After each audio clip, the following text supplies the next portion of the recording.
그런 얘기를 했어요. 율법이 무엇인가? 율법은 언약의 10마디 많습니다. 또 율법의 모범이다. 그걸 우리는 십계명이라 그럽니다. 근데 십계명이 무엇이냐를 물었을 때, 율법이 무엇이냐를 물었을 때 서론을 잊으시면 안 된다 그랬어요. 그 서론이 뭐냐면은 그 율법을 누가 주셨느냐. 그러니까 우리가 법을 지킬 때 그렇잖아요. 그 법을 내신 분이 누구냐에 따라서 그 중요성이 달라진 것처럼 항상 우리가 하나님을 먼저 알아야 된다. 그런 의미에서. 그래서 믿음에 대해서는 제가 새벽 히브리서 설교하면서 반복을 아주 많이 했습니다. 믿음이란 하나님을 대해서 아는 것이다. 신뢰하고 믿는 것이다. 하나님을 알지 않으면은 믿음은 깊어지질 수가 없습니다. 성경이 계시적 차원으로 기록되어 있는 것처럼 우리의 모든 역사도 어떻게 보면은 하나님을 알아가는 하나의 발자취라고 볼 수가 있는 것입니다. 하나님을 알면 나를 알기 때문에. 그래서 우리가 진실할 수 있는 것은 나를 아는 거라 그랬잖아요. 근데 나를 아는 것은 하나님을 아는 거예요. 그래서 스티븐 잡스는 소크라테스와 오를 함께 할 수 있다면 F를 걸겠다. 그 말은 뭐예요? 나도 나에 대해서 알고 싶다. 이런 간절함이죠. 그러니까 하나님을 그래서 아는 것이 계명을 아는 것이 돼서 첫째라는 거죠. 하나님을 모르면은 자꾸 얘기하지만 내 신념이, 내 의지가, 내 정직이, 내 진실이 명확해진다는 거예요. 그렇게 되면 다른 게 안 보여요. 여러분들이 경험하잖아요. 어떤 그 사건에 딱 문제가 내 인생에 결부되면 다른 게 경향이 없잖아요. 다른 게 생각이 없잖아요. 그와 마찬가지로 하나님을 알지 못하고 잘못하면은 내 신념, 내 열심, 내 진심, 내 정직이 앞서게 되면 그것이 근거가 되고 그게 명확해짐과 동시에 다른 게 안 보인다는 거예요. 그러면 이제 자기 중심적 삶을 사는 거예요. 그래서 인문학에서는 나의 사고를 변방에 놔라. 끄트머리, 기퉁에 놔라. 그래야 소통이 가능하다. 중심에 놓지 말라. 이런 얘기를 합니다. 93문에서는 뭐라 했냐면 또 이 십계명은 어떻게 나누는가. 그게 이제 연장되는 거죠. 하나님을 아는 게 십계명의 서론인 것처럼 1계명에서 이제 4계명까지는 우리의 태도에 대한 얘기입니다. 하나님을 사랑하라는 거예요. 하나님을 먼저 알고 하나님과 먼저 관계가 형성되라는 거예요. 그 다음에 5계명에서 10계명까지 수평적 관계를 얘기하고 있습니다. 하나님을 모르면은 지난 시간에 그런 얘기했어요. 1계명에서 4계명까지가 빠져버린다면은 이제 윤리도덕이 된다는 거죠. 정직하고 진실하고 착하게 살고 부모에게 효도하고 도덕질하지 않고. 그럼 거기에는 뭐만 있는 거예요 이제? 윤리도덕은 뭐예요? 옳고 그름만 있어요. 심판만 있는 거예요. 윤리도덕은 그렇잖아요. 그러나 하나님이 딱 끼어들면은 심판권이 내가 있는 것이 아니라 하나님께 가는 거죠. 그리고 그 하나님은 우리 죄를 위하여 자기 아들을 내어주심. 그리고 그 주님은 우리 죄를 위하여 십자가상에서 모진 고통을 감당하신 하나님. 그래서 이제 사랑이 기다림으로 연결되는 거예요. 사랑은 오래 참고, 시기하지 않고, 자랑하지 않고, 교만하지 않고, 이런 것들이 다 그런 하나님과 관계 속에서 성품적으로 연결되고 있음을 볼 수가 있는 것입니다. 그러한 마음으로 계명을 이해하라는 거예요. 근데 우리가 이러한 마음이 없으면 계명이 그냥 덜러덩 윤리도덕으로만 남아버린다는 거죠. 그래서 성경은 율법의 완성이 예수 그리스도. 온 율법이지요 선지자의 강령이 뭐예요? 사랑이라고 되죠. 사랑. 아주 다르죠. 윤리도덕과는 아주 다르죠. 그러니까 우리가 무엇을 얘기할 때 이 사랑의 마음으로 해야 된다는 거죠. 근데 우리가 실력이 없잖아요. 그래서 우리는 기다림을 배워야 한다. 이런 얘기를 했습니다. 오늘은 이제 94번으로서 하나님은 이게 이제 서론에서 우리 지난주와 연결되잖아요. 이제 나 외에 다른 신을 내게 두지 마라. 우리 마치 창세기 요즘 공부하면서 연장이 되죠. 하나님이 우리를 뭘로? 흙으로 만들었다는 거죠. 그러니까 하나님을 모르면은 나를 모르는 거예요. 그러니까 소크라테스의 제자가 플라톤의 제자가 아리스토텔레스예요. 그러니까 플라톤은 이제 소크라테스의 너 자신 알라. 소크라테스는 자신을 알고 있습니까? 나는 내가 누군지 모르는 거에 대해서 알고 있다. 나도 나를 모른다는 거예요. 그래서 이제 플라톤은 나를 안다는 것은 하나의 절대적 진리가 있어야 된다. 그래서 이제 소위 가설을 설정한 게 이데아 사상이죠. 그리고 이제 그 다음 이제 아리스토텔레스. 그리고 너가 그 아리스토텔레스를 자기의 스승으로 두죠. 그 알렉산더는 적군의 어머니를 섬기고 고레스 무덤 앞에 자기 옷을 벗어주고 인더스 강 근처까지 가서 세계를 이제 제패하지 못하잖아요. 인도의 그 코끼리 부대에 이제 막히죠. 그때 부하들이 불평할 때 군주라는 것은, 왕이라는 것은 좋은 일을 하고도 욕먹는 게 왕이다. 알렉산더는 22, 23살에 왕이 돼가지고 10년 동안 정복전쟁을 합니다. 그리고 33살에 그가 이제 죽는데 좀 그 어떤 그 대장부다운 그런 사상은 여러분 알렉산더를 좀 이렇게 연구해 보면 알 수가 있는 것입니다.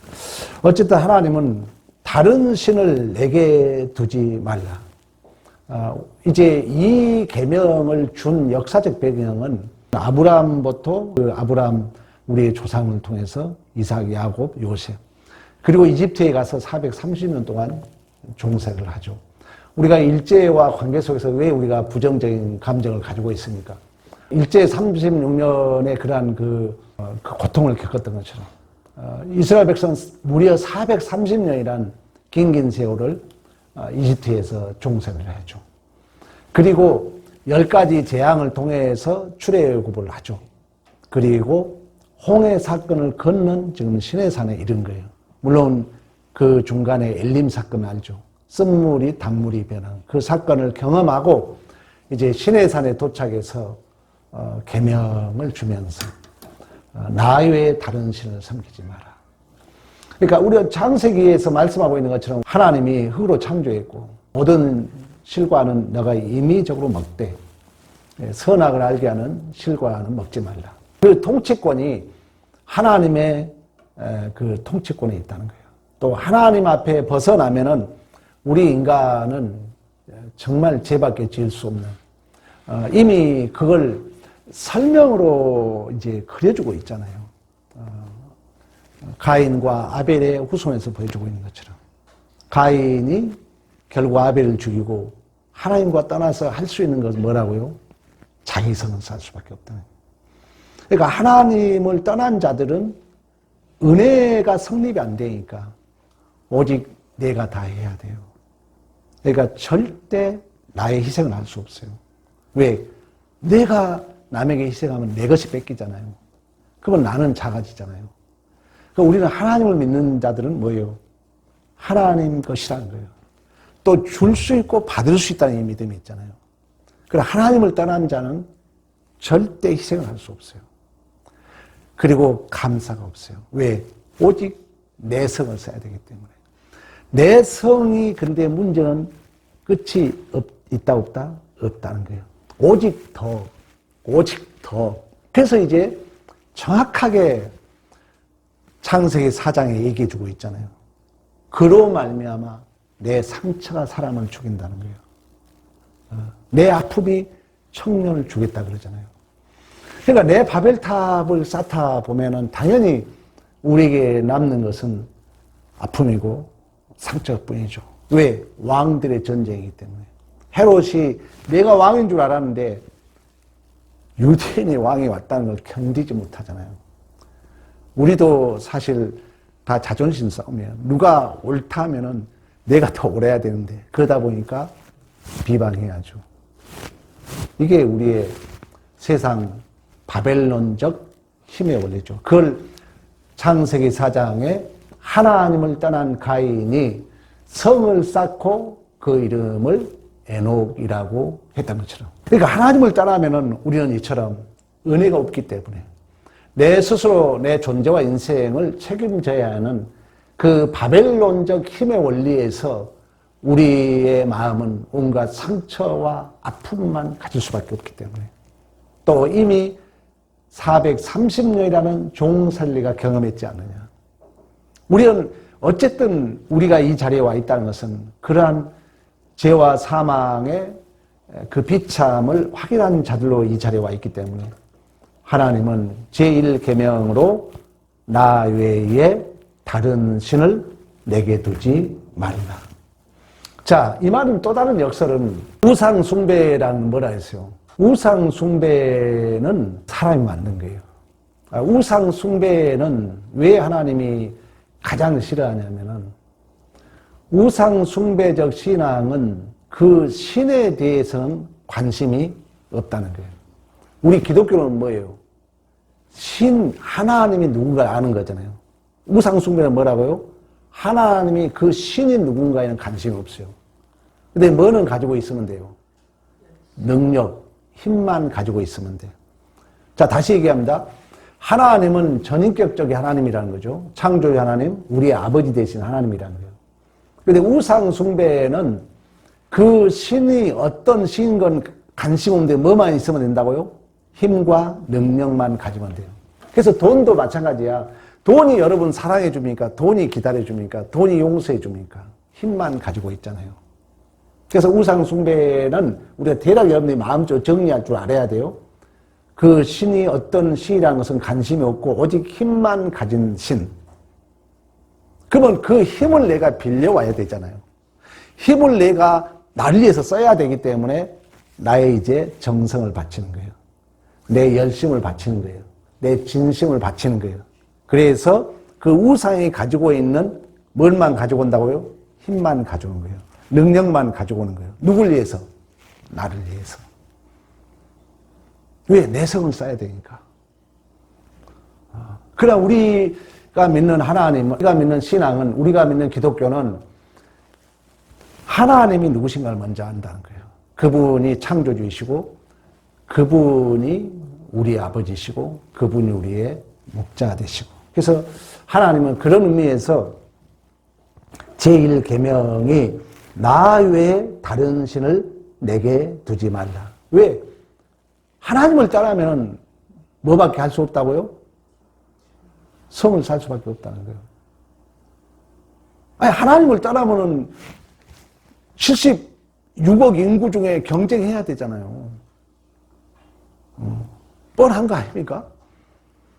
그래서 창세기 4장이 그걸 설명해 주는 거예요. 한번 찾아볼까요? 4장 16절 봐봐요. 가인이 누구를 떠나요? 여호와를 떠나잖아요. 가인이 여호와를 떠난 거예요. 놋 땅에서 거주하더니 아내와 동침하여 그걸 임신함에 에녹을 낳은지라. 가인이 뭘 쌓요? 성을 쌓고 그의 아들의 이름으로 성을 이름하여 뭐라? 에녹이라 했더라. 그리고 이제 그들이 문명을 이루어요. 문명을 이루어요. 그래서 수금도 만들고 이것저것 문명을 이루어요. 근데 그 문명을 이루는데 그 문명을 이룹니다. 제 수금도 하고 22절 구리와 쇠로 여러 가지 기구를 만들어 문명을 이루는 거예요. 바벨론적 이 세속적 원리죠. 근데 23절에 결국 이제 낳고 나서 이 아내들에게 이르되 아다와 신라여 내 소리를 들으라. 남에게 아내들이여 내 말을 들으라. 그러니까 람에게 아내 그 후손들을 얘기하는 거예요. 그 아내들이라는 것은 남자와 짝하는 그 모든 백성들 얘기하고 있는 거예요. 그 후손들. 하나님을 떠난 가인의 후손들의 내 말을 들으라. 쉽게 말하면. 나의 상처로 말미암아 내가 사람을 죽였고 나의 상함으로 말미암아 소년을 죽였도다. 그 얘기를 하는 것입니다.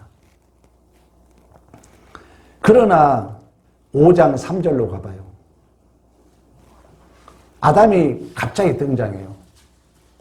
아담은 130세 자기의 모양 곧 자기의 형상과 같은, 자기의 모양과 자기의 형상 하면은 하나님이 우리 아담을 창조할 때 그 얘기했잖아요. 동일하게 쓰고 있잖아요. 하나님이 우리의 모양과 우리의 형상대로 창조했다. 그래서 이제 결국 새로운 후손 셋을 주죠. 그리고 18절 야렛은 160세에 누굴라요? 에녹을 낳아요. 똑같은 이름을 쓰고 있는 거예요. 그러니까 성경의 신비함이에요. 그러니까 이 처음에 하나님을 떠난 가인의 후손 에녹은 뭘 쌓다고요? 성을 쌓다 상처 속에 사람을 죽이고 문명을 이루지만 결국 그 힘의 원리에 아픔과 상처만 쌓이는 거예요. 그러나 여기 에녹은 모양과 형상대로 창조된 하나님이 계보의 그 후손을 얘기하고 있죠. 그래서 에녹을 낳은 거예요. 그는 에녹을 낳고 에녹을 낳은 후 180년에 죽었더라. 그리고 에녹은 65세에 누굴 낳아요? 무두셀을 낳고 이 무두셀라를 낳은 후부터 하나님과 뭐 했다고요? 동행한 삶을 살았다는 거예요. 그러니까 똑같은 에녹인데 하나님을 떠난 에녹은 뭘 쌓고? 자기 성을 쌓고. 하나님의 형상대로 창조한 후손의 에녹은 뭘 해요? 하나님과 동행한 삶을 살았다는 거예요. 그럼 그 하나님과 동행한 삶에 대해서는 이제 여기 보세요. 그 해석이 필요해요, 이것은. 무두셀라는 이름의 해석이 필요해요. 왜? 이제 이 해석을 우리 오전에도 얘기했던 거니까 성경에 쉬운 거지. 그래서 목사가 있는 거예요. 목사가 뭐 그냥 공부를 10년 하겠어요. 저도 신학만 10년 했잖아요. 오리지널로, 완전히 정통으로. 박사과정까지 하면 한 15년 했어요. 한 7년 만에 제가 학위를 받았으니까. 근데 이 동행했단 말은 그냥 의미가 있지 않다는 거예요. 무두셀라를 낳고 왜 강조하고 있느냐. 무두셀라는 죽으면 심판이 있다는 거예요. 실질적으로 이 세상 가장 오래 산 사람이 누구예요? 무두셀라 969세. 근데 무두셀라가 죽은 해에 뭐가 있었어요? 노아 홍수가 있었잖아요. 실질적으로.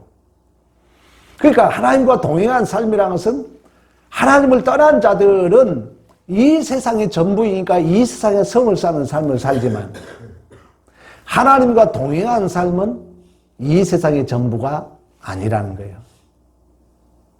왜? 죽으면 심판이 있기 때문에 그 심판을 준비한 삶인 줄로 믿습니다. 그래서 이 하나님과 동행한 삶을 그대로 참 성경이 그러면 신비해요. 안식에 대한 얘기를 하면서 쉬었더라 노아흐, 안식하였더라 노아흐를 쓰고 있는 것처럼 노아에서 그걸 정확하게 설명해 주고 있다는 거예요. 그 노아에게 하나님과 동행했다 그러잖아요. 동행한 얘기를 하잖아요. 근데 그걸 좀 더 확대 해석을 해주죠. 죽으면 심판이 있는 삶을 누가 살아요? 노아가 그 삶을 살잖아요. 노아가 네피림이 내렸지만 열심히 외롭고 고독하게 아라랏산 꼭대기에서 120년 동안 방주를 지은 줄로 믿습니다. 이게 하나님과 동행한 삶이라는 거예요. 거기에 참다운 안식이 있다는 거예요. 그 테바에서 그 가족이 구원을 받았던 것처럼. 그러니까 하나님을 떠나면 우리는 어쩔 수 없어요. 믿음이 없으니까 여러분, 믿음이 없으면 없을수록 누구의 힘으로 살아가야 돼? 내 힘으로 살아가야 돼. 그럼 내 힘으로 살아가면 더 풍성해지느냐? 더 각박해지는 거예요. 왜? 끝이 없으니까. 계속 더 많이만 추구하는데 내 뜻대로 안 돼. 그러니까 뭐가 남는 거예요? 상처. 아까 찾아봤잖아요. 가인의 후손 에녹이 성을 쌓지만 내 상처가, 내 아픔이 너희를 주겠다 그러잖아요. 그래서 하나님은 하나님 안에 참다운 복이 있기 때문에, 하나님 안에 참다운 안식이 있기 때문에, 하나님이 역사의 주인 여호와를 썼다 그랬잖아요.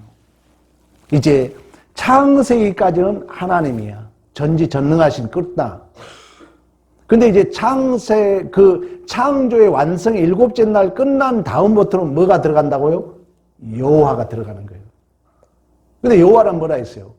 약속을 하시고 간섭하시고 이루어 가시라 하네요. 창조는 첫째 날, 셋째 날, 다섯째, 여섯째 날, 일곱째 날까지는 뭐만 있으면 돼?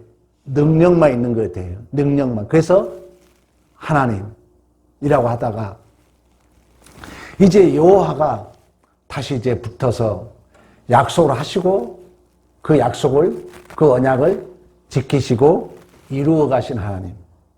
우리 오늘 오전에 마치 그러고 공부했잖아요. 그리고 거기서 나온 그 강물이 밖으로 나와서 내 강을 뻗쳐가는 그 역사를 이루었던 것처럼 우리의 존재도 마찬가지입니다. 우리 청년들 일찍이 하나님을 경외하는 게 지식의 근본이라 그랬어요. 인간의 본분이라 그랬어요. 누가 그랬어요? 인생의 최고의 부귀영화를 누렸던 솔로몬이 인생의 마무리서가 전도서입니다. 그리고 최고의 지혜 문서가 잠언서입니다. 그 마무리를 하면서 하나님을 경외하고 하나님의 말씀에 순종하는 것이 인간의 본분이라고 그래요. 왜? 하나님으로부터만이 우리는 참다운 삶의 가치를 확인할 수 있기 때문에. 그렇지 않으면 하나님을 떠나면 우리는 어쩔 수 없어요. 무한 경쟁 속에 내가 버려진 거예요. 버려져 있기 때문에 나도 모르는 사이에 내 답만 더 높아 싸져요. 그래서 이제 오늘날 우울증이 우리나라 지금 거의 40%가 우울증이 있다 그러잖아요. 그것은요, 나 혼자 버려졌다는 이 마음이 나를 더 내 성을 쌓기고, 이건 내 얘기가 아니잖아요. 성경 얘기잖아요. 그러게 되면은 서서히 나 혼자라는 내가 더 성을 쌓아야 되기 때문에 그 성이 나를 가둬버린다. 그래서 결국은 내가 내 성에 갇혀버리는 거예요. 그게 우리는 우울증이라고 그랬잖아요. 그걸 우리는 이제 깨고 나와야 돼요. 왜 그러냐면 그 세상이 나를 응시하는, 내가 세상과 싸워야 되는 그 응시는 실존이 아니거든요. 남들이 만드는 허상이거든요. 허상에 내가 속고 있는 거예요. 남이 1억 가져도 여러분 1억 가져야 돼요? 여러분 남들이 50병 사니까 나도 50병 살아야 돼요? 허상이잖아요. 그 허상을 가지고 그 응시를 나도 대적하려고 그러는 거예요. 거기에 내 또 명분을 쌓으려 하는 거야. 속는 거예요. 우리 청소년 시절에 무지개, 황수론 박사입니까? 무지개 그 책 나왔잖아요. 국어책 어디 기억 안 나요? 결국 무지개 만날 수 없잖아요. 그런 것처럼 우리가 하나님을 알지 못하게 되면 영원히 감사도 없고 만족도 없고 계속 허상인 남들이 만들어 온 그 응시자에 나도 방어하다가 끝난다는 거예요. 근데 거울 앞에 선 나는 진짜가 아니잖아요. 진실로 여러분 자신은 하나님 안에서만이 내가 누구냐를 알 수 있다는 것입니다. 그래서 하나님 앞에 물으셔야 돼요. 하나님이 우리를 은혜로 덩그럽게 외로운 광야로 내몰아서서 나를 알고 하나님을 만날 수 있는 복 있는 기회인데 믿음이 없으면 그 기회를 기회로 못 삼고 에녹처럼, 가인의 후손 에녹처럼 자기의 성을 쌓음으로 마음에 상처를 가질 수 있다는 거죠. 이 내성을 쌓은 사람의 증상은 뭐라고요? 절대 양보할 수 없습니다. 절대 헌신할 수 없습니다. 더불어서 감사할 수 없습니다. 왜? 오직 더 쌓아야 되니까. 양보하면 내가 밀리는데, 내가 먼저 용서하면 내가 밀리는데, 그게 벌이라는 거예요. 그래서 거기에는 상처만 남아요. 그러나 우리는 하나님과 동행한 자들이기 때문에 이 땅이 전부아니라는 거예요. 노아흐에서 말씀해주고 있는 것처럼. 또 다른 하나님의 모양과 형상대로 창조된 계보의 그 에녹은 무두셀라를 낳고 하나님과 동행했다. 죽음은 심판이 있고 이 땅은 전부가 아니고 우리는 하나님 앞에 바로 설 날이 있으며 거기에는 영원한 삶이 또다시 주어진다는 이 믿음만이 우리는 이 땅에서 손해본 게 내 은혜고 내 복이고 내가 하나님 앞에 헌신할 수 있는 것이 자랑이고 특권임을 아는 자들로서의 노아흐 진정한 은혜를 입은 자의 안식이 있는 줄로 믿습니다. 이러한 복을 누리는 복된 삶이 되기를 간절히 축복합니다.